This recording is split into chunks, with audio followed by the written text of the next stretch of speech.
Good morning, students. In this lecture, we study our last module 5, which is earlier waterlogging.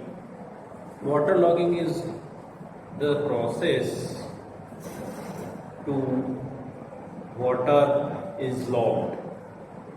હવે આપણા જે chapter છે એ most of last ક્વેશ્ચનની અંદર જીટીના પેપરની અંદર આવતો ક્વેશ્ચન 5ની અંદર તો આપણે એ સ્ટડી કરવાનું છે અને આ ઇમ્પોર્ટન્ટ છે. ઘણા સ્ટુડન્ટ એવું વિચારતા હોય કે આ રહ્યું ચેપ્ટર છે ના પૂછાય, પણ આ ચેપ્ટર ફરજિયાત પૂછાય છે અને જે પણ બોર્ડ ઉપર જે પણ રાઇટ કર્યું છે તો જે તમને સમજાવું છું એ વસ્તુ તમારે યાદ રાખવાની છે અને દર વખતે જીટીયુની અંદર પૂછાય છે. મિનિમમ 7 માર્કની અંદર આ ક્વેશ્ચન આવે છે. સાથે 10 માર્કનું આ ચેપ્ટર છે અને 10% વેટેજ છે, તો આપણે આ ચેપ્ટરની અંદર ધ્યાન આપીશું. હવે વોટર લોગિંગ શું છે એના આપણે આ ચેપ્ટરની અંદર શું ભણીશું. વોટર લોગિંગ શું છે, એને કેવી રીતે થાય છે, પછી એની વોટરની હાઇટ કેટલી હોવી જોઈએ, પછી બીજી વસ્તુ આવશે કોઝિસ કયા કયા છે, એના પછી એના ઇફેક્ટ, એની ઇફેક્ટો શું થાય એ આપણે ભણીશું, પછી એનું મેઝર્સ ભણીશું. એના પછી આપણે એને એ વોટરલોગનો ભાગ પૂરો થાય એટલે આ વોટરલોગિંગ થઈ ગયું છે તો એને સુધારવા માટે આપણે શું કરવું પડશે એને આપણે ભણીશું. તો એના માટે સેલિનિટી ઇન વોટર આવશે અને બીજું લેન્ડ રિક્લેમેશન અને એના મેઝર્સ આવશે. તો વોટરલોગિંગ છે શું? તો વોટરલોગિંગ એક એવી પ્રોસેસ છે જેની અંદર ઓવર ઇરિગેશન થઈ ગયેલું હોય, પછી બીજા અલગ અલગ પ્રકારના મેથડ્સ ઘણી બધી છે કે જેના કારણે વોટર લોગિંગ અથવા કોઝિસ છે તો એના કારણે વોટર લોગિંગ થયેલું. તો વોટર લોગિંગ છે શું? તો એને agriculture land is to be water logged when the soil pores within the root zone of crops are saturated to such as an extent that normal circulation of air within the soil pores is totally cut off and productivity of soil is affected. હવે આને સમજીએ તો આને શું કહેવા માંગે છે કે એગ્રીકલ્ચર કોઈ પણ પ્રકારની લેન્ડ હોય અથવા તો કોઈ પણ પ્રકારનું ખેતરની અંદર જમીન હોય એગ્રીકલ્ચર લેન્ડ કહેવાય એને. તો એ લેન્ડ ક્યારે વોટર લોગ કહેવાય કે જ્યારે એના જે સોઇલ પોર્સ એટલે એના છિદ્રો, સોઇલની અંદર છિદ્રો, એ છિદ્રો છે એ પાણીથી ફૂલ્લી ભરાઈ ગયા હોય એટલે કે સેચ્યુરેટેડ થઈ ગયા હોય. પછી બીજું શું છે કે નોર્મલ સર્ક્યુલેશન ઓફ એર છે સોઇલ પોર્સની અંદર એ અંદર અવર જવર ના કરી શકતી હોય. અને બીજી એના કારણે શું થાય, જે એરનો અને વોટર જે કટ ઓફ થઈ ગયો હોય ટોટલી, અને એના કારણે શું થાય, પ્રોડક્ટિવિટી ઓફ સોઇલને ઇફેક્ટ કરે. ઓકે, તો વોટર લોગ ક્યારે કહી શકાય કે જ્યારે પહેલી તો એક વસ્તુ કે સોઇલ પોર્સ બધા સેચ્યુરેટ થઈ ગયા એટલે પાણીથી ફૂલ્લી ભરાઈ ગયા હોય. પછી બીજી વસ્તુ કે સર્ક્યુલેશન ઓફ એર થતું ના હોય, તો એના કારણે શું થાય, ટોટલી કટ ઓફ થઈ ગયા અંદર બધી સોઇલ એર અને વોટરનું. તો એના કારણે શું થાય છે, પ્રોડક્ટિવિટી ઓફ સોઇલ જે ઉત્પાદકની ક્ષમતા હોય સોઇલની એ ઇફેક્ટમાં આવી જાય. એટલે એને એ લેન્ડને શું કહેવાય, વોટર લોગ્ડ કહેવાય. આ વોટર લોગિંગ જનરલી ક્યારે અકર થાય? તો water logging occurs because of over irrigation, high water table and poor water management. આ 3 વસ્તુ ઇમ્પોર્ટન્ટ છે, આ યાદ રાખવાની છે કે જનરલી અકર્સ બીકોઝ ઓફ, જો અંડરલાઈન કરેલી છે તો ઓવર ઇરિગેશન એટલે વધારે પાણી આપણે અપાઈ ગયું હોય એના કારણે ભાઈ હાઈ વોટર ટેબલ હોય, પાણીનું સ્તર ઊંચું આવી ગયું હોય તો પણ થઈ શકે. અને એના પછી પુઅર વોટર મેનેજમેન્ટ પુઅર હોય, વધારે પાણી અથવા તો ઓછું પાણી આપતા હોય તો એના કારણે પણ થઈ શકે. એટલે 3 યાદ રાખવાના છે. એક તો પહેલું ઓવર ઇરિગેશન, બીજું હાઈ વોટર ટેબલ અને ત્રીજું પુઅર વોટર મેનેજમેન્ટ. હવે એના અંદર એક બીજો શબ્દ આવે છે કેપિલરી ફ્રિન્જ. આ ઇમ્પોર્ટન્ટ છે, કેપિલરી ફ્રિન્જ બહુ ઇમ્પોર્ટન્ટ છે. તો કેપિલરી વોટર છે એ શું વસ્તુ છે? તો કેપિલરી વોટર છે એક તરફ કે આપણે સમજાવીએ તો એની એક ફ્લુઇડ મિકેનિક્સની અંદર એક ડેફિનેશન્સ આવે છે, એ તમે જોજો તો એની તમને ખ્યાલ આવશે કે the height of capillary fringe is the height to which water will rise above water table due to capillary action. Capillary action ના કારણે શું થાય છે કે વોટરની હાઇટ છે એ રાઇઝ થઈ જાય, અપ થાય છે. તો એના કારણે જે આ કેપિલરી ફ્રિન્જ ક્રિએટ થાય છે. ઓકે, તો એની હાઇટ કેટલી હોય? તો height of capillary fringe is more in fine grain soil and less in coarse grain soil. બે પ્રકારની સોઇલ હોય, એક તો કોર્સ ગ્રેન સોઇલ અને બીજી ફાઇન ગ્રેન સોઇલ. તો ફાઇન ગ્રેન સોઇલની જે હાઇટ હોય એ એની અંદર વધારે હોય છે. બરોબર. ફાઇન ગ્રેડ સોઇલની અંદર કેપિલરી ફ્રિન્જની હાઇટ વધારે હોય અને ક્રોસ ગ્રેન સોઇલની અંદર એની હાઇટ ઓછી હોય. મોસ્ટ ઓફ રેગ્યુલેટર સોઇલની અંદર કેપિલરી ફ્રિન્જની કેટલી હોવી જોઈએ? તો 0.9 થી 1.5 મીટર જ હોવું જોઈએ, વધારે હોવું ના જોઈએ.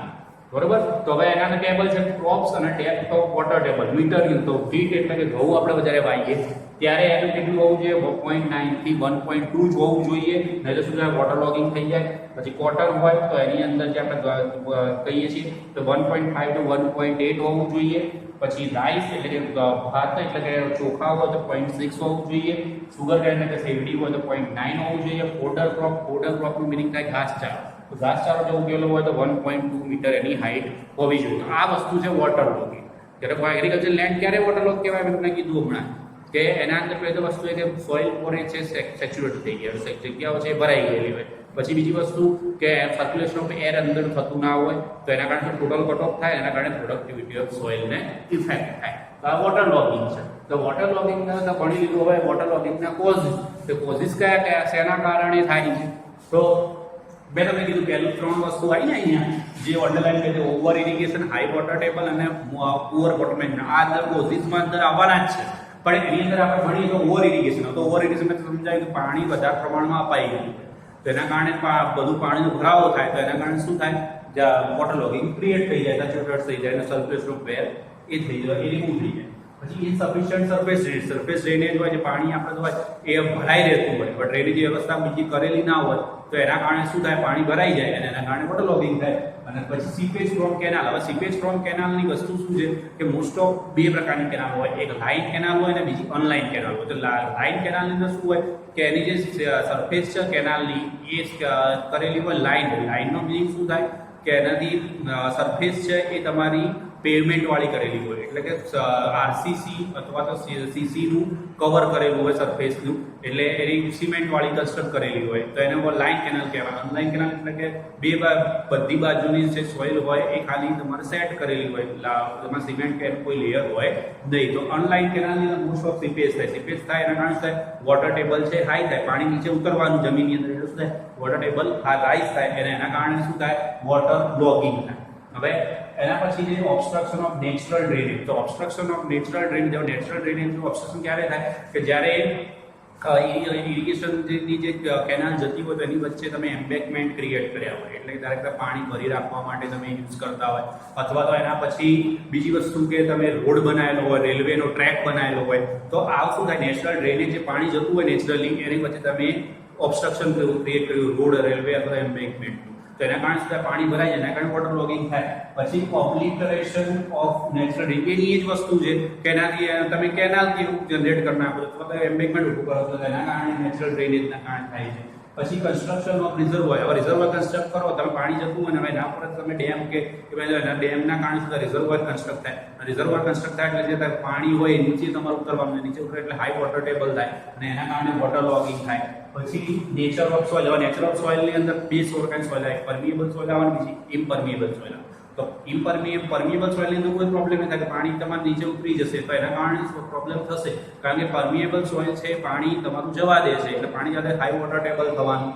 2 વસ્તુ અફેક્ટ કરશે, પરમિએબલ ને ઇમ્પરમિએબલ. પરમિએબલના કારણે પાણી તમારે નીચે જઈને એને હાઈ વોટર ટેબલ આવશે અને બીજું ઇમ્પરમિએબલ વોટર છે એટલે સરફેસ પર પાણી ભરાઈ જશે તો એના કારણે વોટર લોગિંગ થવાનું છે.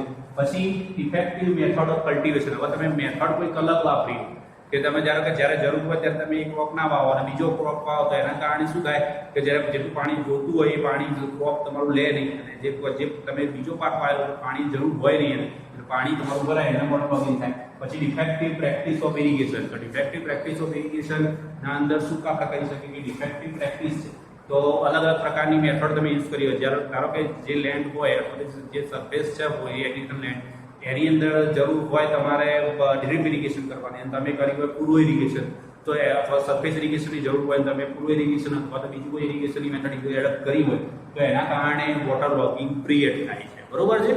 તો આ બધી વસ્તુઓ આપણે કોઝિસની અંદર આવશે. પહેલું ઓવર ઇરિગેશન, બીજું સરફેસ ડ્રેનેજ, પછી બીજું સીપેજ કે ફ્રોમ કેનાલ, ચોથું છે ઓબ્સ્ટ્રક્શન ઓફ નેચરલ ડ્રેનેજ, પાંચમું છે ઓબ્લિટરેશન ઓફ નેચરલ ડ્રેનેજ, પછી construction of reservoir, nature of soil, પછી ઇફેક્ટિવ મેથડ ઓફ કલ્ટિવેશન અને ઇફેક્ટિવ પ્રેક્ટિસ ઓફ ઇરિગેશન.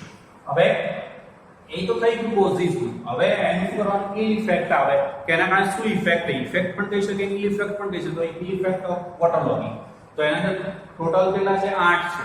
પેલા 9 હતા, આમાં 8 છે. પહેલું છે રિડક્શન ઇન પ્લાન્ટ ગ્રોથ. હવે આ કોઝિસના કારણે ઓવર ઇરિગેશન થઈ ગયેલું, એના કારણે પાણી ભરાઈ રહે. પાણી ભરાઈ રહે એટલે શું થાય, એના જે એર સર્ક્યુલેશન જોતું હોય, પછી પેલું પાણી તમારે અંદર ઉતરવું જોઈએ, એ ના થાય. એના કારણે શું થાય, જે પ્લાન્ટનો ગ્રોથ જેટલો થવું જોઈએ કે એક દિવસની અંદર આપણે ગણીએ, આપણે અંદાજે લગાવીએ 0.5 સેન્ટીમીટર વધે તો 0.5 સેન્ટીમીટર વધે, એના કારણે 0.2 સેન્ટીમીટર વધે, તો એ શું કહેવાય, પ્લાન્ટ ગ્રોથનું રિડક્શન થાય. પછી એના પછી ડિફિકલ્ટી કલ્ટિવેશન, તો આપણે જે પાક વાવીએ છીએ એમાં પાણી ભરાયેલું હોય તો તમે પાક વાવી ના શકો, બરોબર છે. પછી બીજું આવે ઇન્ક્રીઝ ઇન સેલિનિટી. હવે પાણી તમારે ભરાઈ જાય અને આજુબાજુ પાણી ભરાય એટલે શું થાય, તેના સોલ્ટ હોય, જે એના જે ક્ષાર હોય, ક્ષારનું ભરાવો થઈ જાય એટલે એના કારણે પાણી અડે એટલે શું થાય, સેલિનિટી તમારી વધે. એના પછી ઇન્ક્રીઝ ઇન પ્લાન્ટ ડિસીઝ. હવે પાણી ભરાય એટલે તમારે શું થાય, એના આજુબાજુ એનું જે પ્લાન્ટ ડિસીઝ થતા હોય ચાલુ થઈ જાય. પછી ફોલ ઇન સોઇલ ટેમ્પરેચર. જે તમારું પાણી ભરાય એટલે ત્યાં તમારું ઠંડકવાળું વાતાવરણ થાય અને જે ટેમ્પરેચર ગ્રોથ પ્લાન્ટમાં જે જોતું હોય એ મળે નહીં, તો એના કારણે ટેમ્પરેચર તમારું રિડ્યુસ થઈ જાય. પછી ગ્રોથ ઓફ વીડ્સ. હવે એના જે જીવજંતુ હોય એના કારણે એની પેદા થઈ જાય, ધારો કે અંદર પોર્સ થઈ જાય, પૂરા થઈ જાય. પછી બીજું વસ્તુ કે જીવડા ભેગા થઈ જાય, તો એને એ પણ વસ્તુ થાય વોટર લોગિંગ કારણે. પછી increase in incidence of malaria. મચ્છરનો ઉપદ્રવ થાય એટલે મેલેરિયાનો ઉપદ્રવ થવાનો છે, મેલેરિયા રોગ થાય. ડેમ ક્લાઇમેટ એટલે ભેજવાળું વાતાવરણ, પાણી ભરાય એટલે શું થાય, ભેજવાળું વાતાવરણ. એટલે આ એની ઇફેક્ટ હતી. પહેલી reduction of plant growth, second difficulty in cultivation, ત્રીજું છે ઇન્ક્રીઝ ઇન સેલિનિટી, ચોથું છે ફોલ ઇન સોઇલ ટેમ્પરેચર, છઠ્ઠું છે ગ્રોથ ઓફ વીડ્સ, પછી સાતમું છે increase in incidence of malaria અને આઠમું છે ડેમ ક્લાઇમેટ. બરોબર છે. તો આ બધી વસ્તુ આપણે જોઈ. હવે હમણાં જોયું તો આપણે કોઝિસ અને ઇલ ઇફેક્ટ જોઈને વોટર લોગિંગ શું છે એ વસ્તુ જોઈએ. હવે એના કોઝિસને ઇલ ઇફેક્ટ થઈ જાય તો હવે પ્રિવેન્શન તો કરવું જ પડે, મેઝર કરવા પડે. તો હવે measures for prevention of water logging, તો એની અંદર ટોટલ 9 છે. પહેલું આપણે રિસ્ટ્રિક્ટેડ ઇરિગેશન, તો પહેલાં તેનું એનલિસ્ટ કરવાનું. Restricted irrigation, efficient surface drainage, reducing seepage from canal, improving natural drainage of area, prevention of seepage from reservoir. પછી છઠ્ઠા નંબરે changing of crop pattern, adapting well irrigation, adapting better method of application, changing assessment method. હવે આ જે વસ્તુ ખરીને 9 તમારે એનલિસ્ટ કરવાની. જે તમારે આ ઇફેક્ટ કરી હોય ને એનું રિપીટ જ થાય. જો કોઝિસ હોય એના સામે શું કરવાનું, એનું મેઝર્સ એના હોય છે. એટલે આપણે ઇફેક્ટને જે કોઝિસ યાદ હોય ને એના ઉપરથી આપણે મેઝર્સ હોય એટલે વધારે એટલું બધું આપણે કરવાનું નથી. હવે રિસ્ટ્રિક્ટેડ ઇરિગેશન, હવે ઓવર ઇરિગેશન થયું તો એના અમે શું હોય, રિસ્ટ્રિક્ટેડ ઇરિગેશન, કે જેટલું પાણી જેટલું વધારે આપ્યું છે એના બદલે શું કરવાનું, ઓછું આપવાનું. હવે એનાથી બીજો એક મેઇન પાર્ટ શું આવે કે જે ફાર્મર્સ હોય, તે ખેડૂતો હોય, એને આપણે સમજાવવાના કે તમે આ મેથડ વાપરો છો તો આ મેથડ વાપરો. તો વધારે પાણી ભરાય છે તો ઓછું પાણી ભરાય તો આપણે પૂર્વ ઇરિગેશન કે જે કરતા હોય તો એના સામે શું કરો, ડ્રીપ ઇરિગેશન કે સ્પ્રિંકલર ઇરિગેશન કરો. તો એના કારણે જે ઓવર ઇરિગેશન થાય છે એ રિમૂવ થાય. ઓવર ઇરિગેશન અમે રિસ્ટ્રિક્ટેડ ઇરિગેશન આવે. પછી સેકન્ડ એફિશિયન્ટ સરફેસ ડ્રેનેજ. હવે ડ્રેનેજ પહેલાના અંદર મેં આપણે કીધું સફિશિયન્ટ, તો આમાં સફિશિયન્ટ કરી દેવાનું, તો એફિશિયન્ટ કરી દેવાનું. તો એના અંદર ડ્રેનેજની વ્યવસ્થા ના હોય તો બાજુમાં આપણે ડ્રેનેજની વ્યવસ્થા કરવાની. એટલે એના કારણે જે પાણી ભરાઈ રહેતું હોય એ ના ભરાય. તો પછી સીપેજ થાય, તો સીપેજના કારણે શું થાય, સીપેજ થતું હોય એ ઓછો થઈ જાય. પછી રિડ્યુસિંગ સીપેજ ફ્રોમ કેનાલ. હવે રિડ્યુસિંગ સીપેજ ફ્રોમ કેનાલ હોય તો એના અંદર અમે તમને કીધું કે ઓનલાઈન કેનાલ હોય ને તો એની અંદર સીપેજ બહુ થાય. એના કારણે શું કરવું, લાઈન કેનાલ કરી દેવાની, એટલે કે સિમેન્ટ કોન્ક્રીટનો લેયર વાળી કેનાલ સરફેસની કરી દેવાની. એટલે એના કારણે શું થાય, સીપેજ હોય એ ઓછો થઈ જાય. તો એના કારણે વોટર ટેબલ જે વધતું એ ઘટી જાય.